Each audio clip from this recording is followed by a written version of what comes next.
most women, it's not sex that we're looking for when we cheat. It's an emotional connection. It's always like something like emotionally like that you're not receiving from a man. It's just the 80-20. He might be doing 80% of everything you need him to do. That 20%, it can be sex, whatever the case may be. But even if it's sex, you're not looking really necessarily just for somebody to have sex with. You're looking for someone to build an emotional connection with so that you can have good sex with them and then go from there. And you make that move, and then you take that next step, and now you have an emotional connection with somebody else. You have sex, and now you really like this other guy, but you're in a relationship. And it's not smart. This is why I don't think people should cheat, right? At this big age of 31, I'm understanding this, right? Whatever you were missing in this relationship that you're in is still missing. It's not being worked on. It's not getting better. And now you're just cheating and getting that 20% for somewhere else. So now you're prolonging this relationship that you could step out of and go find you like a good, honorable situation. She has a point. If you're as beautiful as she is, I'm sure there are less attractive women who cheat for sex when that big, muscular 6'5" guy comes along. Women also cheat for money. If Steph Curry comes with his millions of dollars and he's going to throw some dollars at her. Or those Instagram models, they probably have boyfriends, but when the rapper is in their DM, they will cheat for money. These girls smashing these rappers, smashing these basketball players, are not doing it for emotional connection. But I guess what you would call decent women, if they even exist anymore, this is why they would cheat. Which I said, if they would even exist anymore, is because they wouldn't cheat if they were decent.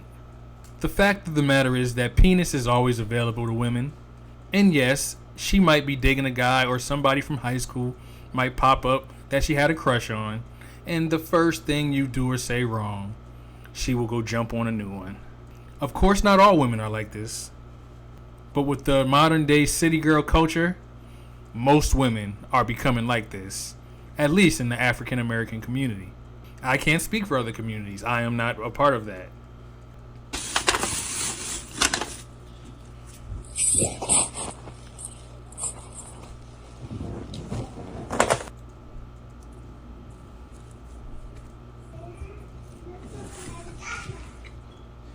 So did your credit score go up?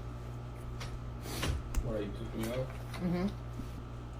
She's going to say psych at the end. You joking? I went down there today and took you off. The paperwork is in the car. Really? Mm-hmm.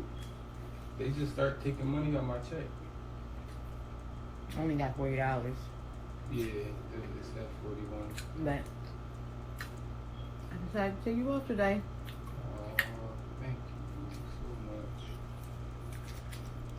Since you've been very consistent with having Zavia. I appreciate you.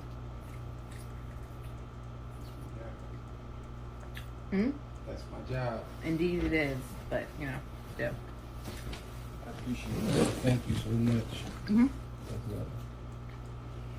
And I had the option of taking you off and leaving the arrears there.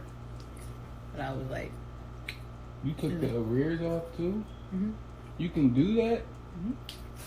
No way. Your credit scores, I see what you do with it now. Oh my God. It's better than Christmas. It's better than Christmas. Well, you don't get anything on Christmas. For sure it is. Oh my goodness.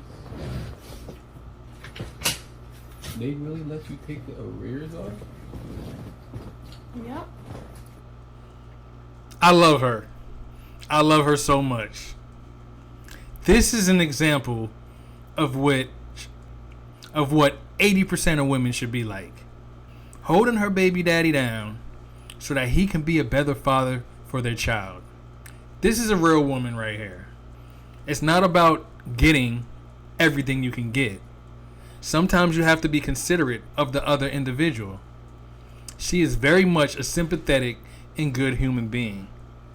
Now, if he keeps messing up, if he was messing up in the first place, then I could see if she has to do what she has to do. But just doing that shows that this is a woman with character and class. Always, it's best to just have a good, cordial, understanding relationship with the partner that birthed your child than to have an aggressive relationship with a whole lot of animosity. It's better for both of y'all's mental health as well as the child's mental health. My husband is currently on a date with another woman, so clearly he's going to leave me for her, and my marriage is done, and my life is over. Except for the fact that I'm non-monogamous, and so this is the first time, and nor will it be the last. I am Danielle. I've been open for about 13 years. I was just talking to someone who recently opened up her relationship, and her husband's going to be away for the weekend for the first time with someone else, and what were my recommendations for her? Because she was terrified about how she was going to feel about her husband being physically and emotionally with someone else.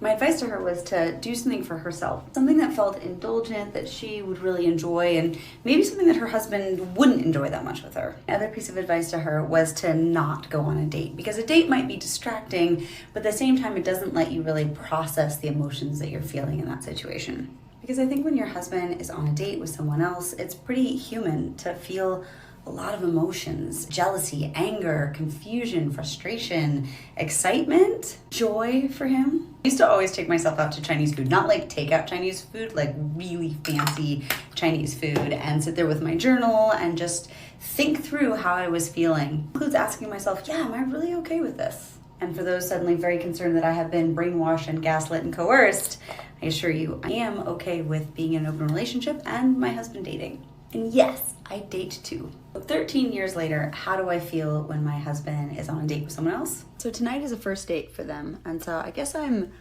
curious how it's gonna go, and other than that, I'm pretty neutral. He's had girlfriends in the past, and so usually when he's going out with someone that I know he really cares about, then I'm excited for him. I'm really happy. Even when he's dated someone serious in the past, I've never felt like it threatens our relationship, and it's definitely easier after 13 years. Our relationship has a lot of freedom, but it also has a lot of love, which is ultimately what makes this work. See me, I think that's dope. I think an open relationship is amazing if both parties are willing to try it out. I've actually had an open relationship before. I had a girlfriend who also had a girlfriend, and she also was dealing with another guy that I knew about. And I had no issue with it. She had no issue knowing that I was kicking it with two other women. She knew her place. She knew she was number one. And plus the dope thing about it was I used to kick it with her and her girlfriend. Now I could mess up the story and tell you how I started falling in love with her girlfriend, even though I never made a move or tried to do anything outside of our situation. But yes. But never would I cross my lady, because I definitely appreciate her providing me with those experiences. I honestly feel like when you have a life partner, when you're in marriage, your job should be to help your partner fulfill all of his dreams. You're supposed to make him feel like a king, no matter what making him feel like a king is. I would always tell my girlfriend that we're a team. And yes, I took very good care of her. A marriage shouldn't squeeze you to death. Neither should a relationship. I think everybody should enjoy their lives. And since variety is the spice of life, if you need some variety to it, put some variety in it. Keep your life spicy. But most people are stuck on the old-fashioned ways of thinking. People typically don't evolve. It's called tradition. They stick with tradition even if tradition isn't working for them. Even if deep down inside they're unhappy, they don't search for solutions to make themselves happy. They're just like sheep. They just follow. Follow the herd, follow what everybody else says. In this day and age, you need communication between you and your spouse, you and your partner, and you need to figure out what works for y'all. I remember the first time I mentioned polyamory to my girlfriend, and I explained to her what it was because she actually didn't know. She wasn't with it, but after time, when she seen the freedom and she knew she would always be number one in my life, she opened up. And being that her girlfriend ended up being beautiful, that's why I fell for her. A little bit. She enjoyed her time in this open relationship as well. So what I'm saying is open your minds, people. If it works for you, try it out. If not, don't. But don't worry about what other people are saying. Make sure that your relationship and your communication between you and your spouse brings happiness.